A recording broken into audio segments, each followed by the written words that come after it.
changes.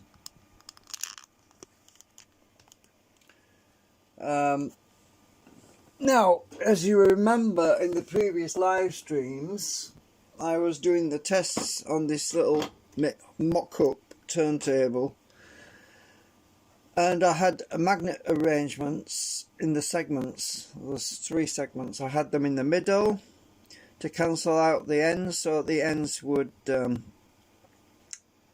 longer cog when the let me just show you what I mean again, because I know that there's somebody's probably watching this that hasn't seen the previous videos. So now what I've done, because we're going to arrange this, because this is going to be using a magnetic cam to change the polarization of the actuator magnet, which is this concentric, which is an imbalance. It's imbalance, not imbalance, but imbalance, as in IN.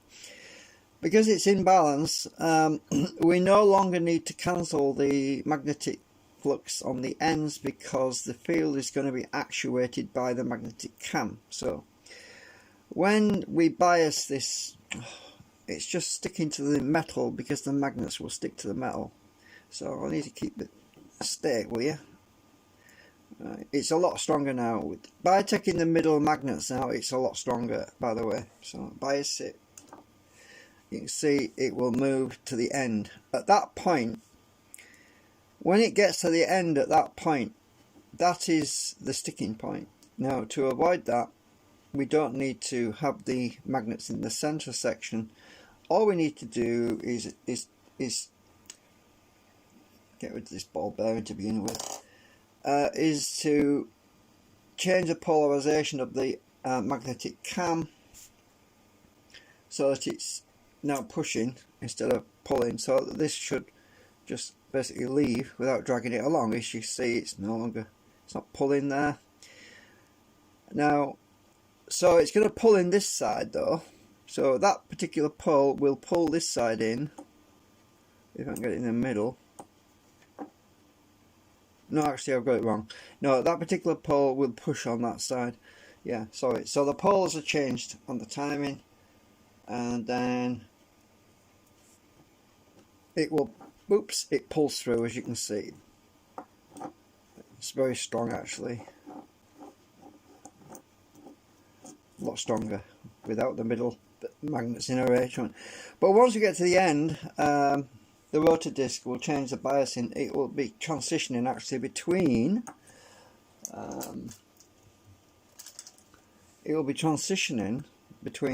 when it gets to this section here, which is about let's see, about 1/3.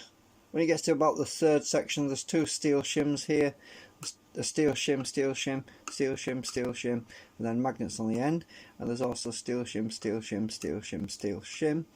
Now, when it gets to that section where the steel shims are, that's where the transition, the phase, the polarization changes, and it's at that point that we don't want it to drag it along like this, because that's what it would happen if we didn't change the polarization. It would drag along.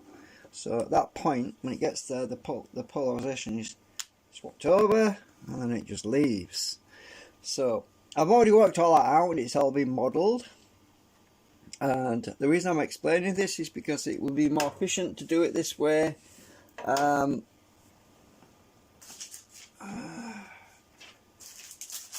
Oh damn it, where's my drawings, my prints? Hang on, I stuck them in my bag.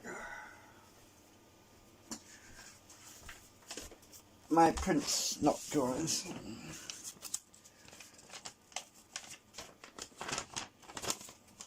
Certificate of authenticity. I don't need that. So I did an update on the transparency. Sorry about the light shadow on it. So the timing disc is basically at the top wheel, and that runs in parallel with the segment wheel, which is at the bottom. Now, I did think about this quite heavily, and I did consider having the stator moving instead of the top and the bottom and top rotary drums. And the reason I decided not to rotate the concentric part, which it's also possible to rotate the middle section and have the top of the bottom stationary, is because the amount of mass, and these concentrics are heavy, and with all the magnets concentrated in such a small area, and also wind resistance, because there's such a large mass area, it would drag a huge amount of drag on the moving air around, which would slow the system down. So even though I've got 2 discs, at some point I wanted to enclose more the segment at the bottom, and I also plan to, instead of using a solid piece of steel, which is what we have on here, sort of thing, I'm just going to use a whole array of welding rods, and I'm going to 3D print.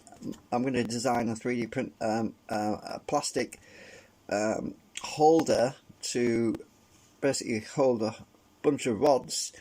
And the reason I decided to do that is because it makes it more flexible, in that I can add extra rods, subtract rods, and they'll all mate up with a steel washer, which would be sort of on the bottom of a bit like that.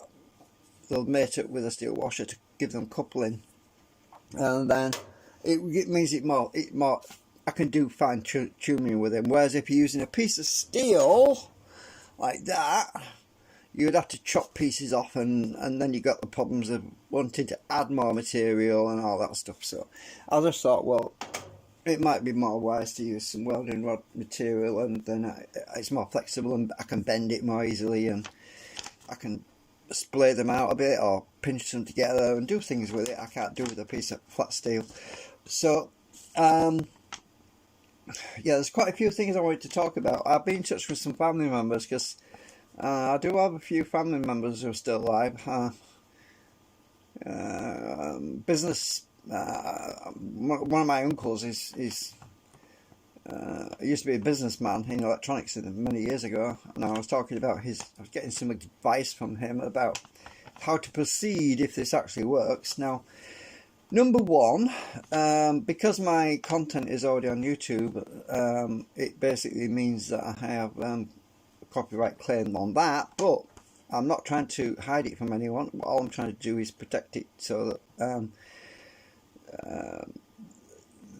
certain corporations don't steal it, basically, because I want the ordinary guy in the garage and the ordinary electrician or person working at home to be able to actually build something based on my idea or invention at some point. But you've got to be careful in this day and age, because there's a lot of rats in the world. Now, obviously, because I did get that certificate of authenticity in 2016, I've got my ass covered, basically, because even though it might not be there'll still be archives of this database online anyway, so even if the website's no longer showing it, it'll still be there, because the guy's just basically changed his layout of his website. It'll still be out there. So what I'm talking about here is there's two options. There's two plans of action. Number one, I would before I actually took this, if it works, if it turns out it's going to work, I would do everything through a solicitor, because the reason for doing that is you cover yourself legally, and it also ensures that you have a witness as well, because if you do things independently, then you have the problem of claims and proving and everything else. But you do it by legal channels, you have a certain amount of protection from that. Because there's two avenues to this. There's the one side which I want to be able to make it, because I'm trying to protect the environment, and I can't do that alone. I mean, I'm just a little guy, or a little lady, or whatever you want to call me, because I'm transgender, obviously. So, because I'm the little person, right, it's beyond my means to actually help directly in that respect. So it's better to pass the buck, sort of thing, onto somebody that's got the capabilities and the means to actually use it for something useful, to either electric cars or spaceships and things like that, you know what I mean. But on the other hand, I want to help the little guy in his garage and people with problems paying their bills. So what I'm going to ultimately do is work on two different versions, right? I'm going to be making, I have already got plans in my head for an advanced version, which I'm not going to talk about right now. Let's just say I have some ideas for a much more efficient dual. I think just saying the word dual is probably a giveaway, but I had these plans to model that at some point, but I'm not going to model it until I get some feedback from certain people who might be interested. But I want to make the basic version available at some point so that anyone can have that. You know what I mean? I'm trying to help people, you see. But I'm struggling myself. I mean, financially, I'm struggling because, I mean, it's. I think I spoke before. I mean, over the years, it's cost. I mean, when my mum died, I had what was it? I think I got 4,000 quid or something. Was it? Yeah, from a will or something like that, and that just disappeared on all these different things. So I got these three segments, and oh yeah, the other thing, because I took the magnets out the middle section.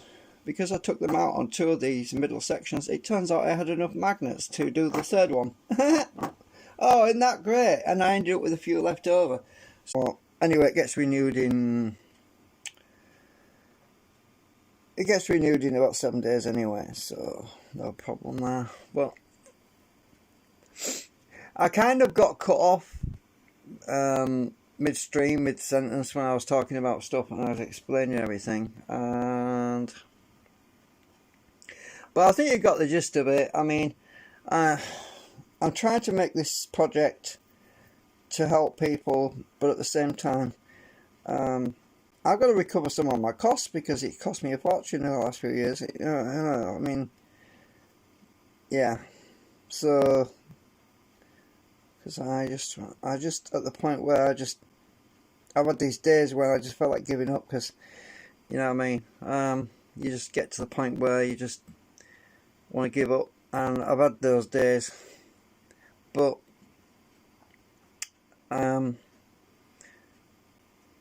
it's depressing actually when you get like that, and sleepless nights trying to think about stuff, and it's stressful, and when you don't have much of an existence anyway, which is kind of what I'm in a situation when being with the disabilities and things, you just basically grasp at anything to keep you going, really, you know, to keep your mind occupied and to exercise the brain cells. So anyway, so I don't know if you heard me earlier, but because I got cut off, but because I used up all my phone bandwidths, I don't know if you heard what I was saying, but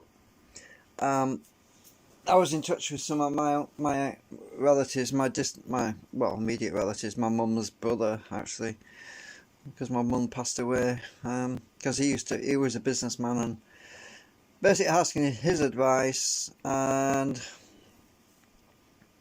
on how to go through things legally, and well, you got to do things legally, otherwise you've got no witnesses to protect things. Because I want to make it, you see, it's not me that's just going to lose out, right? Now, to put this into context, right, let's say a multi-billionaire, right, stole this idea and patented it. It would lock out all of the little guys in the garage from building it, basically, as well. You see, that's the problem. You know, do you remember the X-Files, right? You remember the X-Files, and Mulder had that, Fox Mulder had that picture on his wall. What did it say? Trust no one. He was right, you know. And I think we've all basically got into that state where we find it's difficult to trust anyone these days. I mean, you can't trust anyone, right? So, yeah. You get the idea, but you got to do things in a proper way. So anyway, probably 2-3 weeks, I don't know, maybe a month, I don't know exactly when, but I've got to get this all printed, and I'm just waiting on materials at the moment, and once I get that done, hopefully we can have a test run. So I don't know. Excuse me, I've got a bit of wind. I've been eating too many biscuits, so I don't know really what else I can talk about right now, to be honest. So I'm scratching my head because I want to get on with this project, right? But I can't because look, that's all the filament I've got. There is not enough filament there on that spool to print something like that, right? I'd be hard pressed to even print that thing with that amount of material. I thought, can I print 2 more brackets? And I thought, nope, not enough plastic. Yeah. So we're just going to have to wait a few days, the next stack, printing the rest of the parts. Anyway, I saw I got abruptly cut off earlier, but look, my bad. Right, so see you later. Right, bye for now.